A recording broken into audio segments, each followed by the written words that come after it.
On the day I reunited with the richest Wang family, I didn't feel even the slightest joy. Instead, I turned around and dashed straight into the traffic at the crossroads. The whole family was terrified. It took coaxing and pleading to pull me back. All because the adopted son Makoto whispered in my ear, "Having one son in the Wang family is enough. You're just an extra hillbilly." I thought he was right. So later that night, I turned on the gas again and left behind a suicide note. "It's my fault for upsetting my brother. I'll take the whole family with me to paradise, so there will be no more troubles." The way my whole family looked at me was like they'd seen a ghost. Later, at a banquet, the adopted son and his gang of hoodlum friends pushed me into the swimming pool, but I didn't struggle. I just let my body slowly sink. Makoto had no choice but to jump in after me in panic, yelling, "You idiot. If you really drown, Mom and Dad will hate me.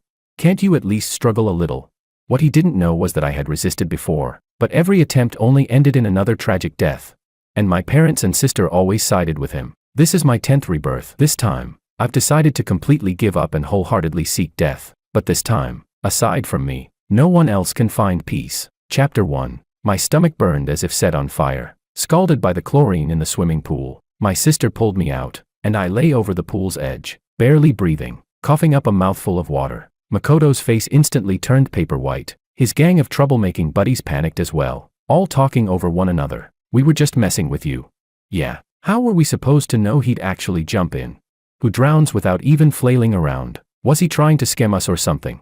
Wrapped in the cashmere coat my sister Alicia had taken off for me, I climbed out of the pool. Cold made me tremble uncontrollably, my teeth chattering, but I still forced a smile, looked at Makoto, and said, "Brother, you told me to go down. So I went. I listened to you." Makoto shivered under my gaze, retreating several steps, as if he'd seen something monstrous. He shouted, "What nonsense are you talking about? When did I ever tell you to go in?" He was so anxious he was nearly in tears as he turned to defend himself to our parents, who had rushed over. "Dad, Mom, don't listen to him. He's crazy. George is trying to frame me on purpose." My parents' expressions darkened. They frowned, looking at my soaking wet body. A boy in expensive designer streetwear stepped out. Mustering the courage to speak, he jumped in by himself. We tried to save him, but he refused to come up. I peeked out from behind Alicia, eyes innocent, and said, "I didn't refuse to come up. It's just that whatever brother tells me to do, I have to do it well. Otherwise, brother won't be happy. If brother isn't happy, then sister and Mom and Dad won't be happy either." I looked at them, genuinely asking, "So what should I do to make you all happy?" The surroundings fell dead silent in an instant. Everyone stared at me as if I had lost my mind. Alicia's body stiffened. She grabbed my arm, her manicured nails digging deeply into my flesh. "George, shut up," she shouted. Dad barked at the butler. "Take the young master back to his room. Call the doctor and have him checked." Then he turned to Makoto, his gaze unusually stern. "Makoto, you're coming with me." Makoto had always been the family's golden child. No one ever spoke harshly to him. Startled, his eyes reddened as he yelled anxiously, "Dad, it really wasn't me." Seeing the dark, heavy expressions on my family's faces, all I felt was exhaustion. "What do you want from me so you'll finally be satisfied?" Makoto's puppy went missing, yet I was the one collared, fed dog food, made to sleep in a doghouse, becoming his new plaything. He wanted to go camping with his friends, so he stuffed me into a sealed sleeping bag and kicked me down a slope. My head and body slammed against jagged rocks, pain so intense it numbed me, suffocating me. Looking at my twisted, mangled body, he only cast a condescending glance and said, "Looks like this sleeping bag's quality is terrible. I'll have to leave the seller a bad review." Good thing my little brother helped me test it. Whenever I resisted, Makoto would flip the narrative and frame me, and my parents and sister would take his side without question, scolding me. This time, I hadn't resisted Makoto's torment at all. "Mom, Dad, sister, why are you still unhappy?" Chapter 2. After the doctor finished examining me, Mom walked in carrying a cup of hot milk and sat by my bed. She looked at me with a complicated expression and spoke. "George, tell Mom the truth. Do you really hate this family?" I shook my head. "I don't." "Then why do you do those things? Why do you keep hurting yourself?" Holding the warm milk in my hands, I took small sips and answered her seriously. "I only want everyone to be happy." Mom's eyes turned red instantly. "You're my biological son. You don't need to please anyone." I set down the cup and looked up at her. "But after I came home, brother wasn't happy, and sister wasn't happy either. Mom, was it a mistake for you to find me?" My question left her speechless. She could only reach out and hug me. "No, George, you're not a mistake." Her embrace was warm, but it reminded me of another time, after one of my rebirths. Makoto had cut his own hand with a knife and collapsed into her arms crying. Her eyes were cold when she looked at me. She locked me in a pitch-black storage room and allowed Makoto to twist open the gas valve, telling me to reflect until I learned not to hurt my brother again. Back then, I didn't understand what I had done wrong. I only wanted to live and make everyone like me. But now, all I want is to die. And suddenly, Mom is telling me I'm her precious child. The next day, the family held a meeting. Makoto had cried all night, his eyes swollen like walnuts. He choked as he said, "I really didn't push him. I was just scared. Scared that once he came back, you wouldn't want me anymore." Alicia felt sorry for him immediately and jumped to defend him. "Mom, Makoto didn't mean it. He just has no sense of security. Look at George, he's only been back a few days and everything in this house is in chaos." She pointed at me with open disgust. "He's not normal at all." Dad rubbed his temples and sighed helplessly. "We can't go on like this. Find a psychologist for George. He needs proper counseling." On the day of the appointment, I cooperated exceptionally well. The doctor asked, and I answered, "Why do you keep thinking about dying?"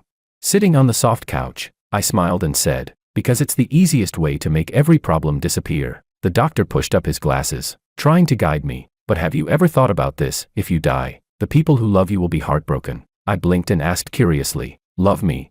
Do you mean like the caretakers at the orphanage, who said they loved me while watching me get beaten by other kids? Or like the trafficker, who told me I was his good boy while shoving me into a dog cage? Or maybe, like my sister, she warned me not to upset her beloved little brother, yet only pulled me out when I was about to drown?" I leaned closer to the doctor and whispered, "Doctor, they don't love me. They're just afraid I'll die in their house and cause them trouble. They think I'm sick and need fixing. But I'm not sick. I'm just following their orders. To make them happy, I do whatever they tell me to do. If they tell me to die, then I'll go die. Is that not allowed either?"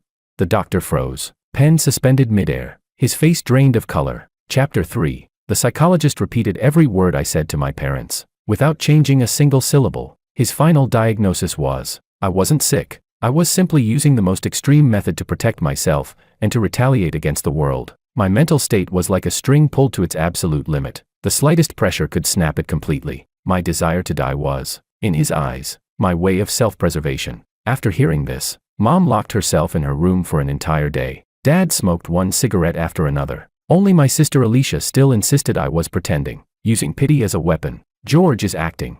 You're all being fooled. He just wants to push Makoto out." Makoto hid behind her, pretending to be frightened, but the glint of triumph in his eyes betrayed him. He said, "Dad, Mom, don't worry. I'll get along with my brother. I'll help him recover from this condition." He probably thought that as long as Alicia believed him, he would never lose. The tension in the house grew heavier and heavier. To ease the situation, my parents decided to send me to the same elite academy Makoto and Alicia attended. They naively believed that being around normal kids my age might fix me. Makoto was the first to object. His eyes widened, and he couldn't help but scream, "I don't want to go to the same school as him. My classmates will laugh at me."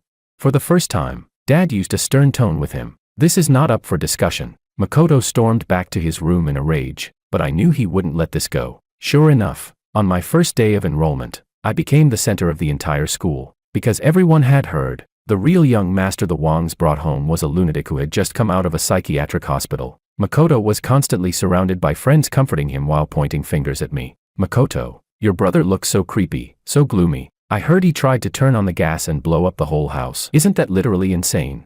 You better watch out, he might hurt you." With a wounded expression, Makoto replied, "Don't say that. My brother is just ill. We're family. He would never hurt me on purpose." The more he defended me, the more terrifying people thought I was. Isolation naturally followed. No one talked to me. Someone drew chalk boundaries on my desk. My books were splattered with ink. I didn't care. Compared to what I experienced in the orphanage, this was child's play. During PE, the teacher let everyone move freely. The class sports rep assigned me to get basketballs from the equipment room. But the moment I stepped inside, the door clicked shut behind me. Instant darkness. Outside, I heard Makoto and his friends laughing. "A psycho should stay locked up. Why did they let him out of the hospital?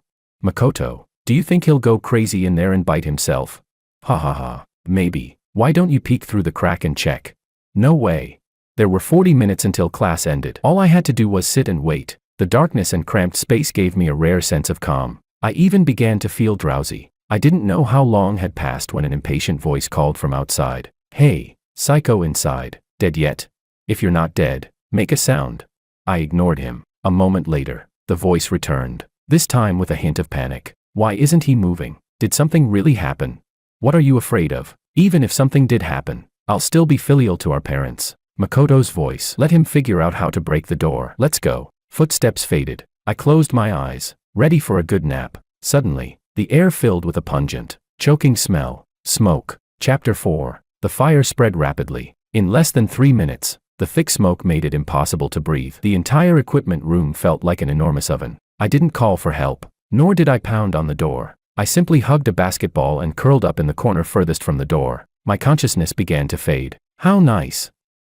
This time, I could finally succeed. No jumping off buildings, no turning on the gas, no being dragged back from the brink, quietly, without causing trouble for anyone. Just one more cycle to endure, and then I could finally leave this body behind and reincarnate. This body covered in scars, wrists broken countless times, calves full of burn marks. I wouldn't have to live this painful, desperate life anymore. Just as I was about to lose consciousness, a loud boom shattered the door as it was kicked open. A silhouette charged in against the flames and yanked me up from the ground. It was Alicia. Her entire body was blackened by smoke, her face filled with panic and fear. "George, wake up," she shouted as she held me tightly and rushed out through the fire. On the lawn outside, a large crowd had already gathered. Makoto and his circle of cronies watched me being carried out, their expressions a fascinating mix of shock, guilt, and a faint, barely noticeable disappointment. Laid on the grass, I greedily sucked in fresh air. Alicia knelt in front of me, speaking in a tone more frantic than I had ever heard from her.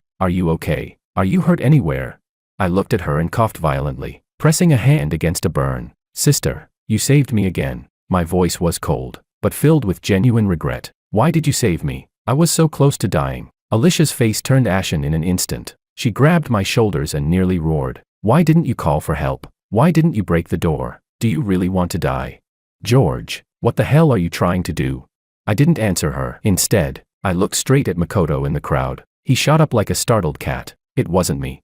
I didn't set the fire. I don't know how it started." His friends immediately echoed him. "We left ages ago. It has nothing to do with us. George went to get the basketball on his own. We just showed him where the equipment room was." At that moment, a security captain rushed over, panting as he reported to the school leaders. "We checked. It was caused by an electrical short circuit from old wiring in the equipment room. Just an accident." Relief washed over everyone. Makoto exhaled deeply, then immediately put on that familiar, fake, gracious expression. "George, I'm so glad you're okay. It's our fault. We shouldn't have joked around and let you go get the basketball alone." As he spoke, he reached out as if to help me up. I pulled away. It looked exactly like the reflex of someone who has been long abused, instinctive recoil. And in front of everyone, for the first time, I burst into loud, heartbreaking sobs. "Brother, I'm sorry. I should have stayed inside, but I don't like dark little rooms. Next time, can you give me a different way to die, please?" Chapter 5. The crowd around us exploded instantly. Everyone began whispering, guessing what my and Makoto's positions at home must be, and only then did they suddenly realize, our relationship, our way of getting along, had never been equal. Wait, could it be what I'm thinking? The adopted son actually bullying the real young master.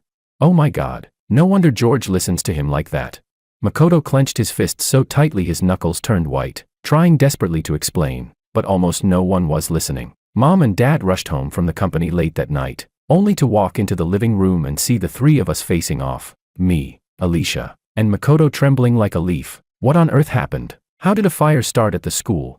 Alicia glanced at Makoto, then at my blank expression. Her lips moved, but in the end, she said nothing. Instead, Makoto threw himself into Mom's arms, crying as if the world had wronged him. "Mom, George has gone crazy. He wants to kill me. He said it himself."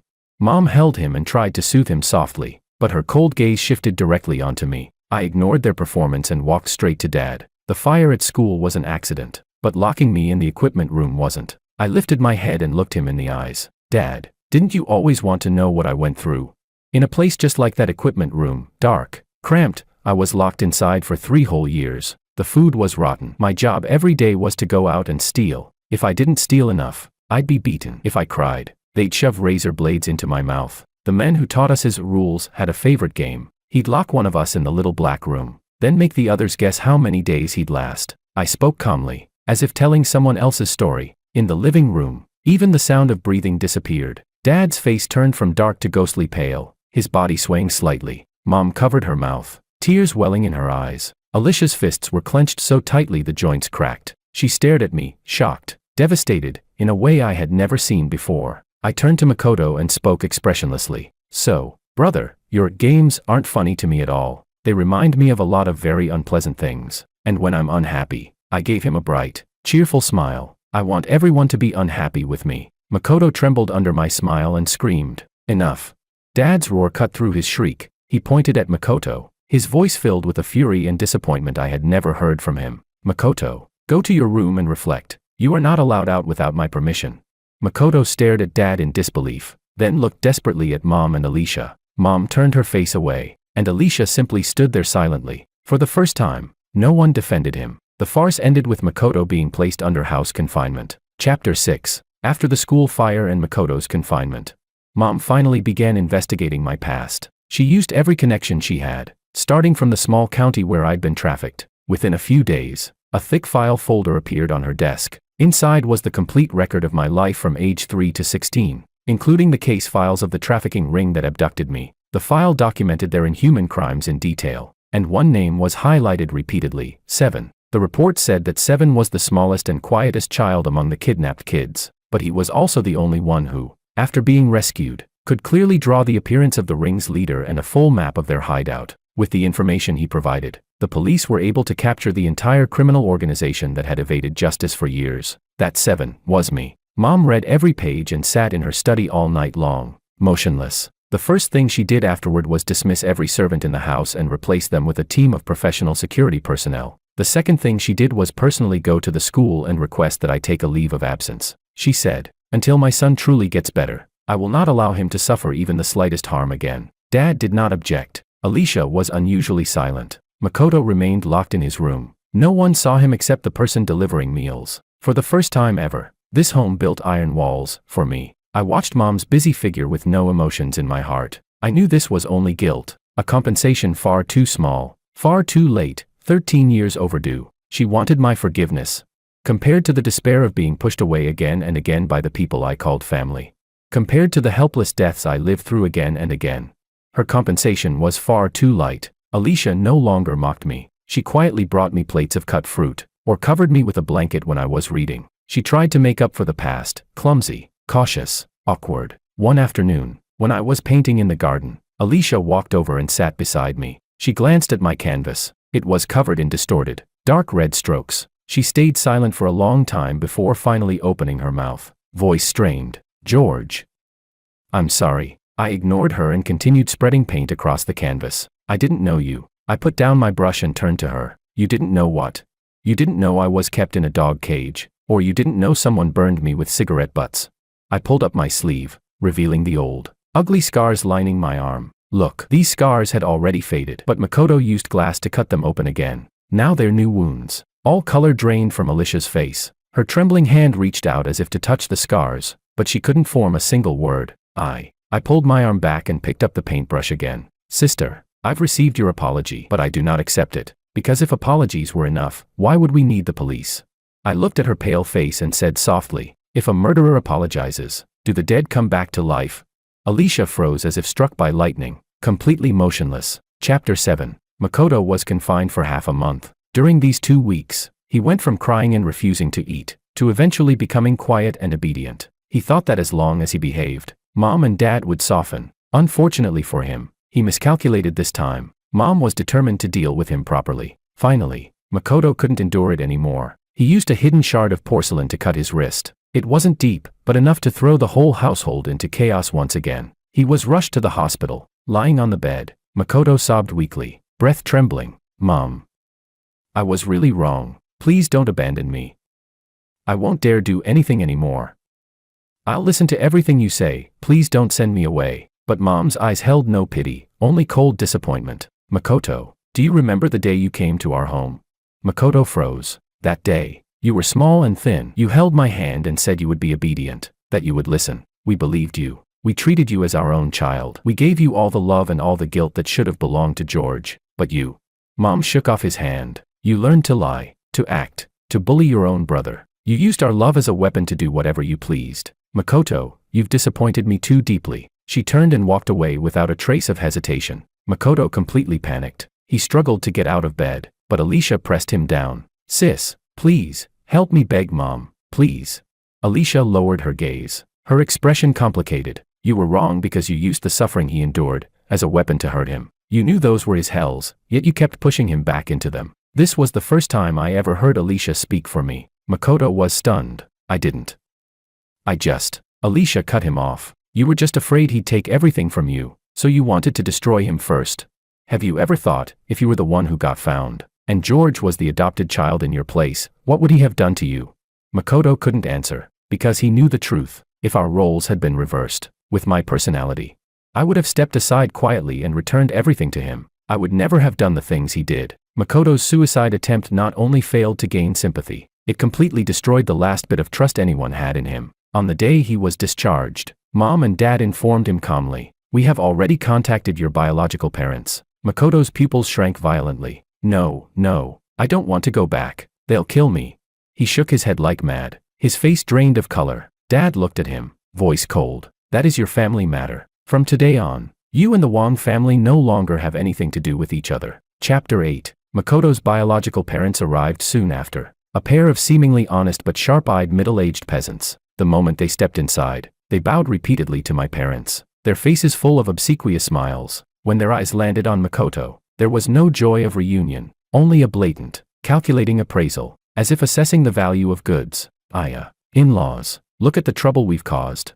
Makoto's birth father rubbed his hands together, grinning. "The kid's not sensible, must have caused you a lot of trouble." Mom stared at them coldly. "We are no longer in-laws. We called you here today to return your child to you." The couple froze for a second, then quickly plastered on even more flattering smiles. No, Makoto is better off with you. We countryside folks don't know how to raise kids. We're willing to sell him to you completely. Any price is fine." Bang. Dad slammed his fist on the table, the impact making the teacups jump. "Get out." He pointed at the door, veins bulging on his forehead. "Take your son and get out of here this instant." Terrified, the couple dared not say another word. They grabbed the screaming, struggling Makoto and dragged him toward the entrance. Makoto went hysterical. He clung to the doorframe with all his strength, his nails bending backward. "Dad, Mom, Sis, I was wrong. I don't want to go with them. They're monsters." His once delicate face was twisted grotesquely by fear. Outside, a woman's curses and a man's impatient shouts echoed down the hall. "What are you crying for? You useless brat. If you weren't so worthless, would we have to come all the way here? Hurry up. If we get back late, your brothers and sisters will starve to death." The voices faded gradually into the distance. The living room fell into a suffocating silence. Mom finally broke down, covering her face as she cried quietly. Dad slumped onto the sofa, looking as though he had aged 10 years in an instant. Alicia stood by the window, staring at the direction Makoto was dragged away, unmoving. I sat in the corner and watched everything. No sense of revenge, no sympathy, nothing. I stood up, ready to go back to my room, but Alicia suddenly turned around and called out, "George." She walked toward me, her bloodshot eyes swollen, her voice hoarse. "He came from that place too, didn't he?" I raised an eyebrow. "What place?" She forced herself to say it. "That place you talked about, that dark place. He was one of those children too." I looked at her, and suddenly laughed softly. "Sister, you're only figuring that out now. Why do you think Mom and Dad coincidentally adopted him while searching for me all those years ago?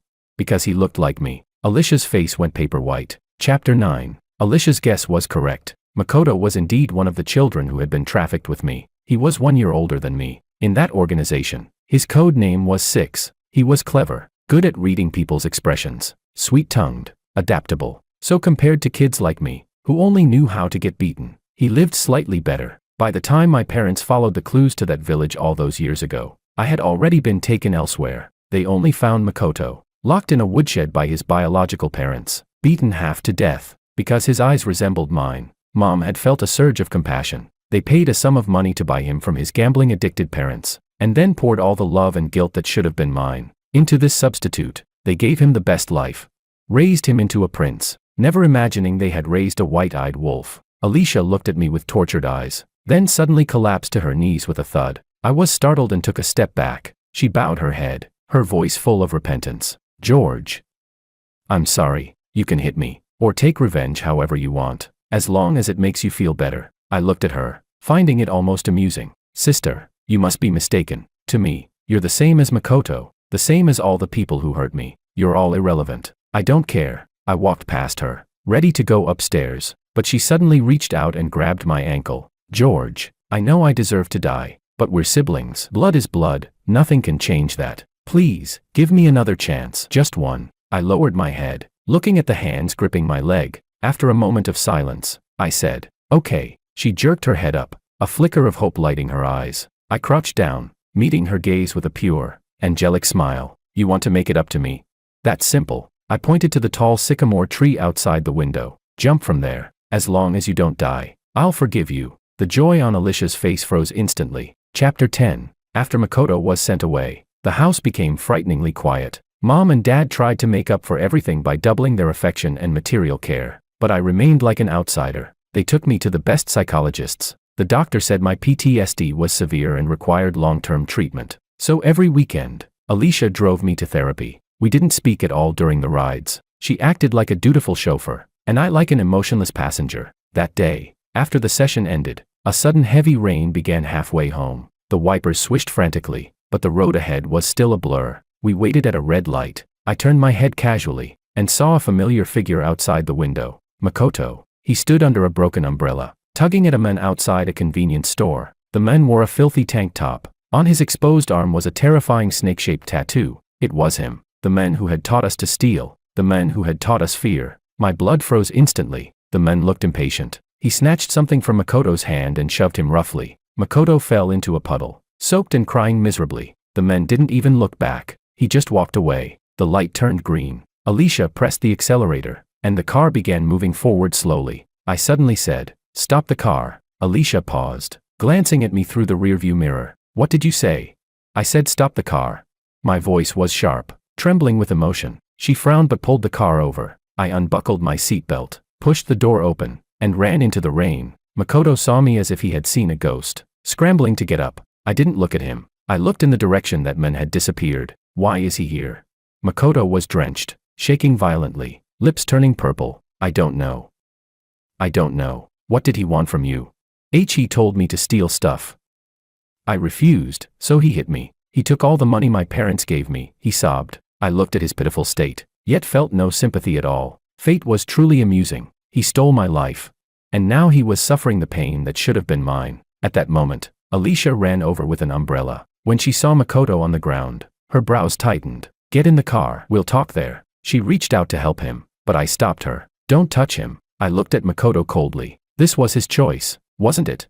Alicia froze. Rain blurred my vision, but I could feel that hateful, unwilling stare burning into my back. Chapter 11. I never expected to see that man again. That night, Alicia had an important business banquet. Mom and Dad were on a business trip. I was the only one at home. Late at night, a faint noise downstairs woke me. Silently, I walked to the second floor railing and looked down. There were 3 shadows rummaging through the living room. One of them was the men with the snake tattoo I'd seen earlier that day. They were here to steal. I didn't shout. I didn't call security. I simply returned to my room, locked the door, and took out my phone. I dialed a number. Alicia's. The call rang for a long time before she picked up. It was noisy on her end. "Hello.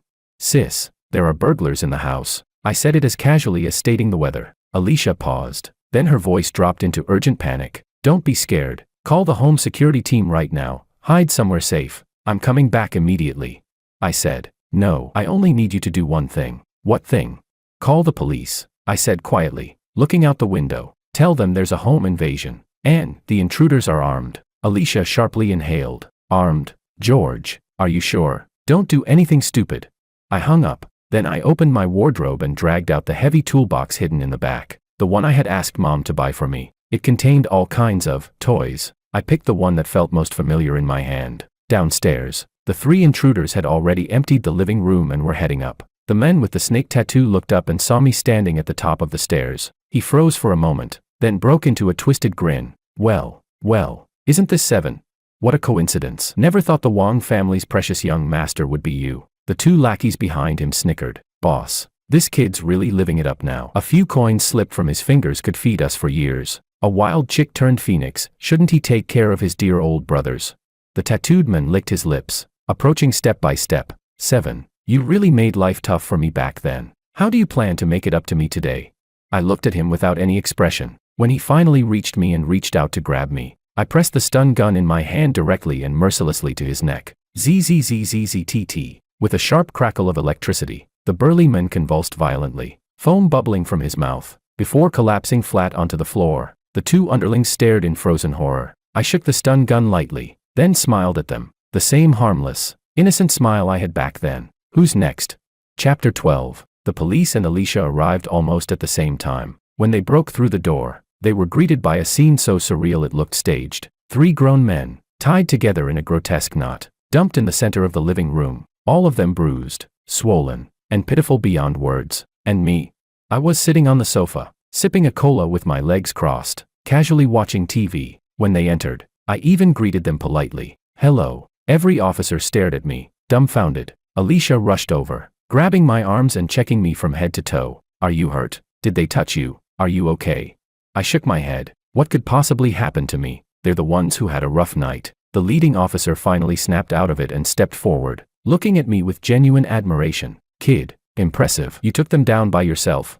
I nodded. When I called you, I said they had a gun, right? Alicia asked anxiously. The officer shook his head. We searched thoroughly. No firearms found. Alicia froze. She slowly turned toward me, confusion filling her eyes. I blinked at her playfully. Oh, maybe I was mistaken, I said lightly. It was dark. The police quickly hauled the 3 intruders away. Before leaving, the man with the snake tattoo glared at me, hatred burning so intensely it was almost tangible. I wasn't afraid at all, because I knew he would never get out again, armed robbery or not. His long criminal history was enough to bury him in prison until he died. Soon, the living room was empty except for me and Alicia. She stared at the mess, then at my calm expression, struggling to find her voice. George, you want to ask why I'm not afraid, right? I stood up and walked toward her. Sis, do you know something? Living hurts. It always has. I used to wonder every single day how I could finally die. But now, I don't want to die anymore. I lifted my head and met her eyes. Each word came out sharp and crystal clear, because I realized something. Watching the people who should have died disappear one by one is much more interesting than dying. Whether it's Makoto, or them, anyone who hurt me will pay. Alicia stared at the cold smile on my face, a smile far too dark for someone my age. She took a step back, instinctively. At that moment, she finally understood. I wasn't healed. I was simply continuing my madness, in a different way. Chapter 13. A few years later, I received an admission letter from a university abroad. Before I left, Alicia came to see me off. She handed me a box. This is from Mom and Dad. They asked me to give it to you. Inside was an anonymous black card and a set of keys. They bought you a house abroad, right next to your school. I accepted the items and said thank you. It was the first time since I came back that I genuinely said that word to her. She froze for a moment,